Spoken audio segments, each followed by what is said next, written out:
What's going on, everybody? We're here for another episode of Brotherhood. I'm Pastor Logan. We have Colby, Pastor Johnny from Calvert, and then Pastor Dave, the great and powerful. And so the topic for today is, honestly, how do we get more men inside the church?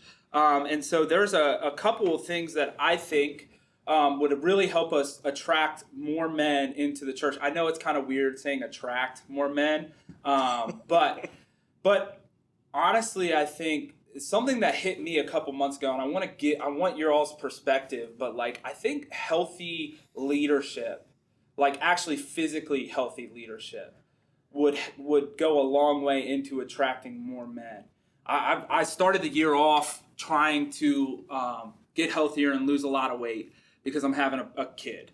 We talked about that in another episode. But when I was praying about that, and I was trying to figure out dieting and all that stuff, and it's still a struggle, but something that really convicted me is we're planting a church in Waldorf, and I really had to zoom out and say, hey, why would people follow me to Waldorf, right? And there's just, I think all the time we want to say that physical attributes and things like that doesn't matter. It's the heart, right, of the leader and the spirit of the leader, but I think that's a false dichotomy, because I think no one actually wants to follow an unhealthy leader physically.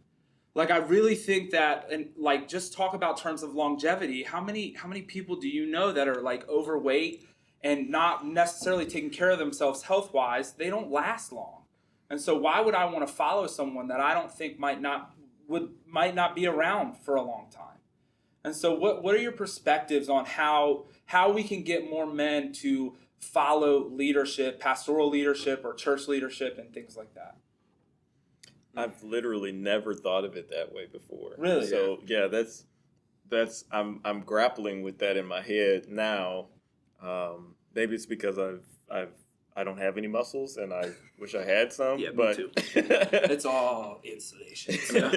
I think historically that's not always been accurate. I mean, I think of Winston Churchill, who was famously unhealthy and out of shape, and yet led the nation through one of its most, severe trials in all of history and came out on the other side victorious. I mean, people saw past the fact that he would, eat a huge, disgusting breakfast and drink alcohol all day and smoke cigars. And, I just don't think that sounds familiar. Yeah.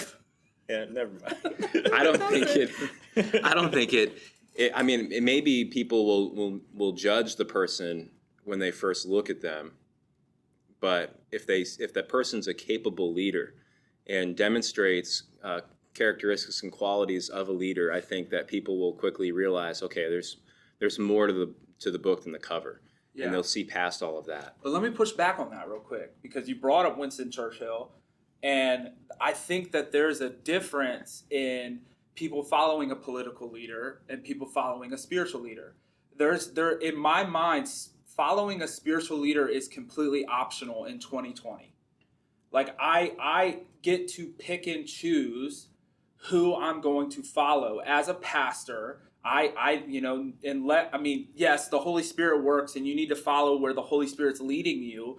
But in a sense, especially with church models like New Life, there's a bunch of different pastors here of all shapes and sizes, right? And I say that jokingly, but I definitely think, yes. Like a giant. Yeah, so ones that can squat a ton of weight, which is not me, that's Robert. But I think we're in an age now where we are putting so much more value on people actually being healthy, looking healthy, and living healthy. And when it comes to the spiritual, I think I'm preaching at myself. I am still overweight. It's a journey, and I love food. I just ate terribly today, right? And I'm feeling convicted about that. But I think because following spiritual leadership is optional in our culture right now, I think that as Christian leaders ourselves, we need to look more in to being healthier physically and portraying that to our people, that we're working on ourselves at a physical level, not just a spiritual level. I think people want to see someone that they'll want to aspire to be like, right? So you come to a church and it's oh, this person they're at that spiritual level that I want to be at, right? But if they, on top of that, you physically look like you take care of yourself, then that's like, oh, I can talk to them about something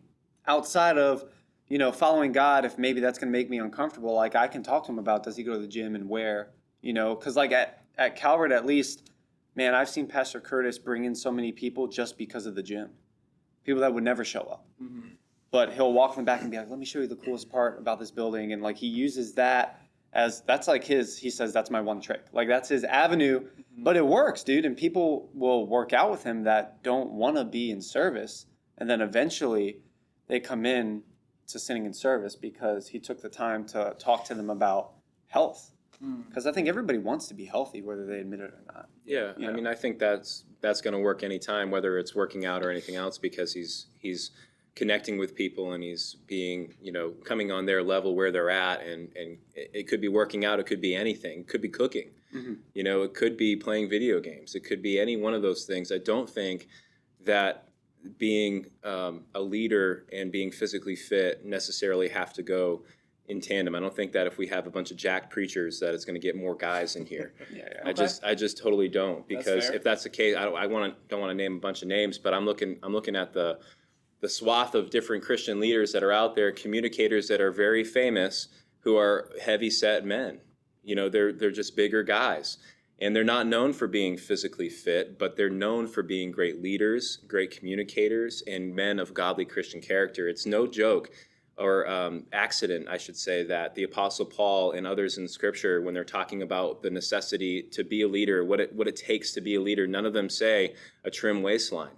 They're all saying things like, be a husband to one wife and be able to manage your household well and be able to teach. Some of those are the characteristics. And I would say if you can't do those things and you're not physically fit, then maybe that's going to be hard for people to overcome in order to be a follower of a Christian leader.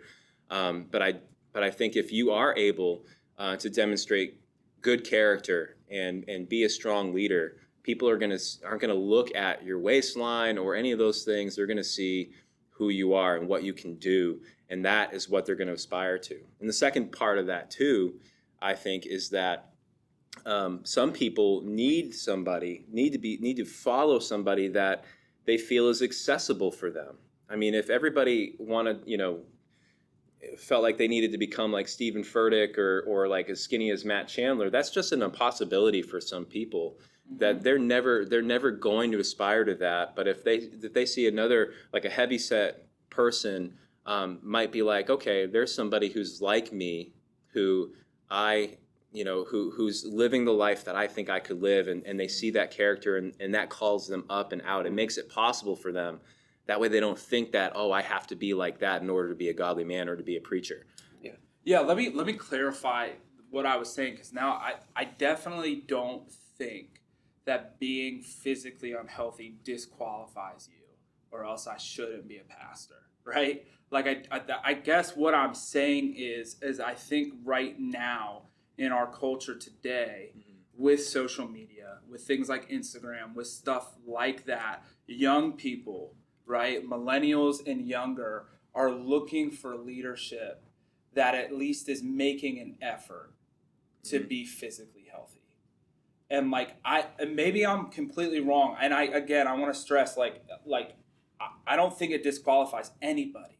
But if we're going to attract more people, especially young men, into the church, I think that there is this whole body element of mind, body, and spirit, and trying to strive to be healthy in all of those areas, that I think is more valuable than what traditionally Christians and pastors have given credit to. Does that make sense? I don't know. Maybe I'm just completely coming out of left field. No, this can be your thing. I feel like that's what you aspire to be, and I don't think there's anything wrong. It's admirable to want to discipline your body, to want to get fit and healthy, and that may attract or appeal to a certain group of people. I don't necessarily think it's going to have mass appeal because of that particular attribute. Okay. When you talk about a Stephen Furtick, a Craig Rochelle, some of these guys that are, actively taking care of their bodies and working out, it isn't, if you asked a guy, what is it that attracts you to their church? I don't think they're going to say He's swole. in the top 5, Yeah. He's swole. He's a great preacher. He's authentic. I don't know. He's relevant. He's talking about relevant things. And then somewhere down the line, it might go, and, he works out, and I'm trying to work out too. Look at the guy that just won the Super Bowl, Coach Andy Reid. Mm-hmm. Andy Reid, every person in the NFL would say Andy Reid is one of the best coaches out there. The team, the players love playing for him. He's a player's coach and all that sort of stuff. But none of them would want to go, and I also like him because of his shape. I don't know. It's a little weird. No, It's a little weird. Yeah, that's okay. It's I all can right. be weird. No, I think I can be wrong too. Like maybe I'm 100% wrong. So one thing that really attracted me to church before I was a Christian was my hot girlfriend. See, actually, the only reason I went to church, it had nothing to do with church. That's I how I got honestly into church. never wanted to go to church, but because of that relationship, she had a foundation, a Christian foundation. Her mom, I hope you're watching, Mom, because I married that girl. She was, basically real hard on my wife at the time and said, hey, you're grounded, and if you want to see your boyfriend, he can come with you to church. And that was how it happened. I was like, I would never walk into a church for any reason. I had dismissed it my whole life up until I was 18, and I was with her, and I went because she was super beautiful, and I wanted to be around her. I think that begs the question then. We know that in most churches across America, that the majority of the congregation is female. So why then doesn't that attract more men in church? It does beg the question. I guess the answer for me just was I had a relationship already with her, and it really wasn't important to her that I went because she would have never chosen to go to church. It was really the perfect circumstance. In that she had to go, and if I was going to see her, I had to go too. And when I got there, I was just wanting to get in and out. But there was something, I don't know if this was a masculine thing or what, but I walked in and just everybody was actually normal, and I'm sorry. I lost You couldn't it hold too. it anymore. I'm sorry. Oh, Go man, ahead. we're so good. Continue, please. Oh my gosh. He is a sleeper. His He jokes is. are so funny. Oh my gosh, that's what we need. Funnier, No, I'm just done talking about the pastors for this episode for sure, dude.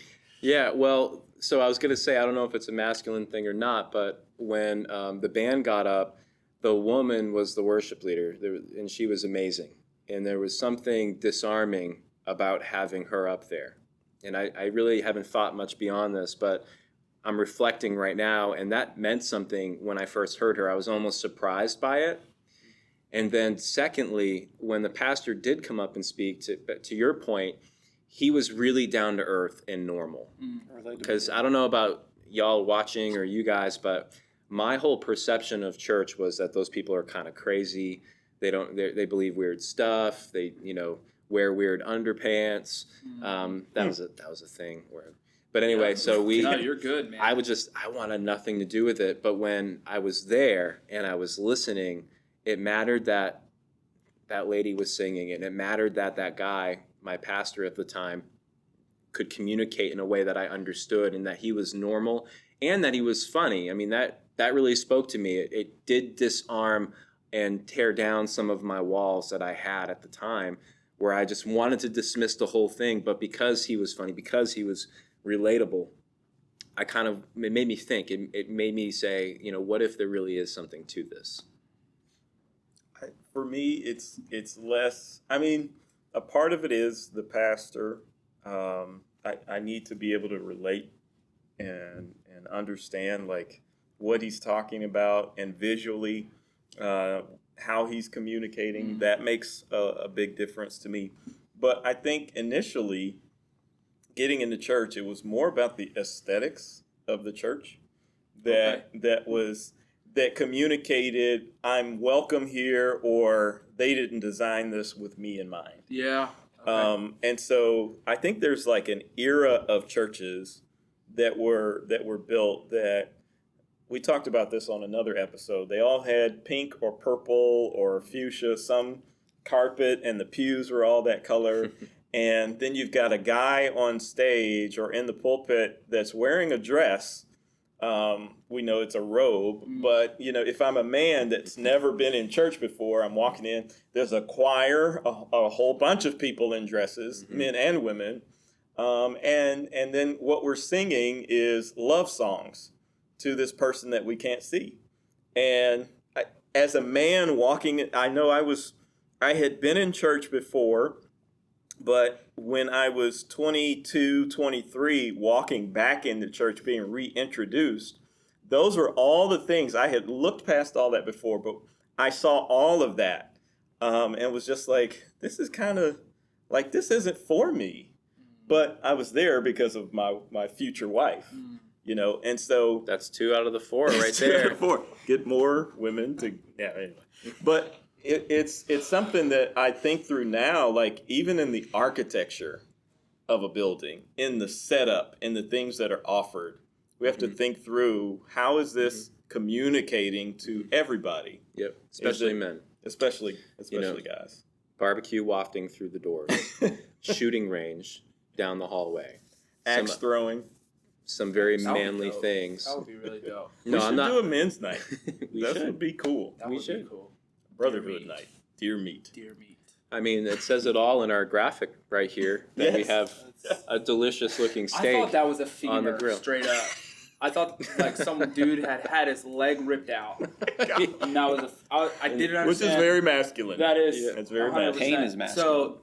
So, yeah, I don't know. I think I struggle with like being in leadership here at New Life and things like that, and the things, we focus on community, we focus on all this stuff. I think another problem is that we, and maybe not us at New Life, but we've done church, Big C Church, National Church, we've done a bad job of training our people to be fishers of men.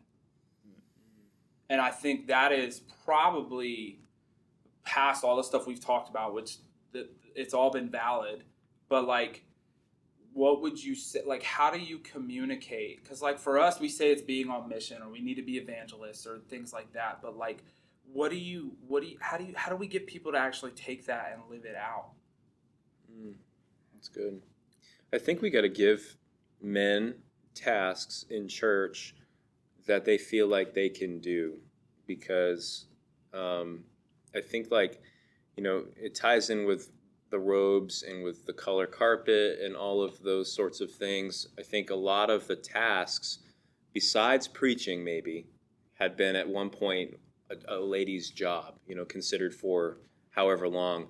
And maybe, guys kind of took a step back and just didn't feel like they had some sort of role that they could clearly do beyond just the upfront teaching. But that's only one person who does that, right, in the whole church. So, a guy can walk into a church, hear the man speaking, while ladies are doing everything else, but the man speaking, and be like, oh, all right, he's got it covered, and just head on out.